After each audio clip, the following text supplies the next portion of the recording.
Deloitte 2018 mengungkap 77% proses kolaborasi gagal dilakukan. Kenapa gagal dilakukan? Karena ternyata banyak orang belum mampu berkolaborasi. Saya bisa berkolaborasi nggak ya? Mari kita ukur kemampuan kita dalam berkolaborasi.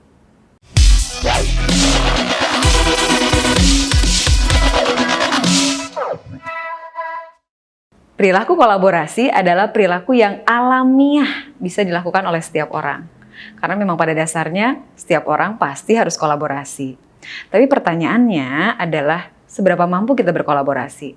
Karena apa? Karena sejak kecil justru pola perilaku kita itu ditentukan oleh pola pendidikan kita. Jadi waktu masih kecil kita sering banget dikasih tahu kita harus menang kompetisi. Kita harus jadi juara nomor 1. Kita pokoknya harus menang. Dan kita tidak diajarkan bagaimana sama-sama menang. Nah, ini sulit loh untuk bisa kolaborasi. Sulitnya berkolaborasi ini pada banyak orang saat ini berkesesuaian dengan penelitiannya McKinsey tahun 2015. Dari 80% senior eksekutif yang disurvei, cuma 25% yang bisa berkolaborasi. Sementara itu, untuk level yang bawah, level staff, pegawai, itu jumlah orang yang bisa berkolaborasi cuma 5%. Jadi, ternyata nggak mudah punya kemampuan kolaborasi. By the way, jadi kita mesti nanya nih, jadi orang yang bisa berkolaborasi itu yang kayak gimana sih? Nah, orang yang bisa berkolaborasi, kata Taylor tahun 2016, itu punya beberapa ciri. Ciri yang pertama adalah orang itu punya kemampuan berempati. Dia tuh ngertiin banget kebutuhan orang lain meskipun orang lain itu nggak ngomong kebutuhannya apa. Ini nih, orang yang bisa ngertiin orang lain walaupun orang lain itu nggak ngomong, ini biasanya terjadi pada orang-orang yang punya kemampuan kolaborasi bagus.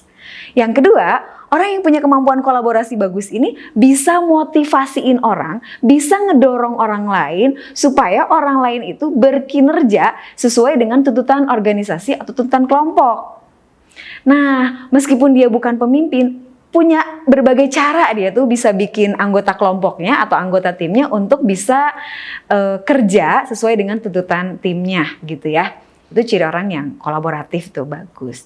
Kemudian yang ketiga, orang yang bisa berkolaborasi bagus sebenarnya adalah orang yang biasanya dia kalau ngasih sesuatu sama timnya atau ngasih sesuatu sama lingkungannya, dia nggak berharap imbalan.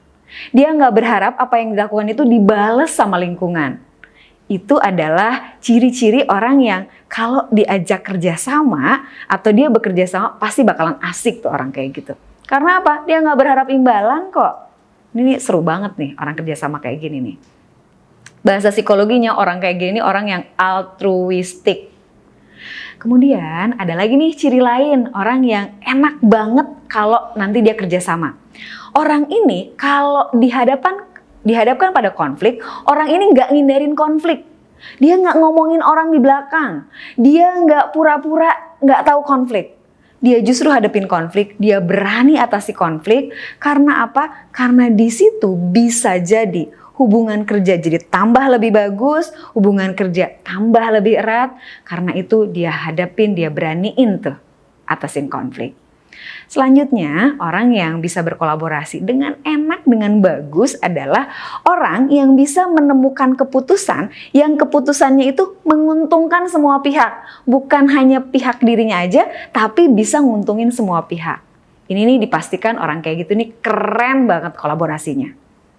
Terakhir, orang yang punya kemampuan kolaborasi adalah orang yang bisa ngajak seluruh pihak, ngajakin seluruh orang yang di dalam kolaborasi itu untuk sama-sama capai target kolaborasi. Meskipun dia bukan pemimpin, meskipun dia cuma anggota biasa, tapi dia bisa banget ngajak semua anggota di dalamnya untuk fokus pada tujuan kelompok. Orang kayak gini nih, orang yang pasti kalau kolaboratif itu pasti asik banget, pasti mudah banget dia ngajak kolaborasi orang lain. Nah, pertanyaannya, apakah Anda atau kita sudah memiliki ciri-ciri kemampuan kolaborasi yang baik?